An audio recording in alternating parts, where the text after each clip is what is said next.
సూర్యాపేట జిల్లా గరిడేపల్లి మండలం రాయనిగూడెం ప్రాథమిక వ్యవసాయ సహకార సంఘం ఎదుట రైతులు ఆందోళనకు దిగారు. చైర్మన్ భారీ అవినీతికి పాల్పడ్డాడని ఆరోపిస్తూ విచారణ జరిపి చట్టపరమైన చర్యలు తీసుకోవాలని డిమాండ్ చేశారు.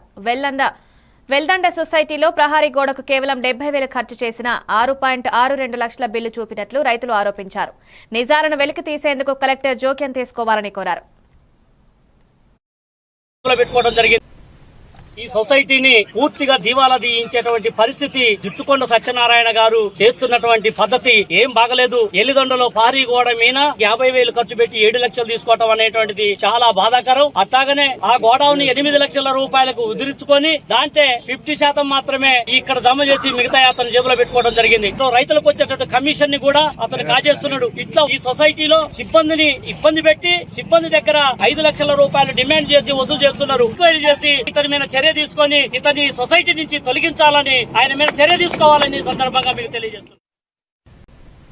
ఈ సొసైటీని పూర్తిగా దివాలా తీయించేటువంటి పరిస్థితి జుట్టుకొండ సత్యనారాయణ గారు చేస్తున్నటువంటి పద్ధతి ఏం బాగలేదు. ఎల్లిదండలో భారీ గోడ మీద 50,000 ఖర్చు పెట్టి 7 లక్షలు తీసుకోవటం అనేటువంటిది చాలా బాధాకరం.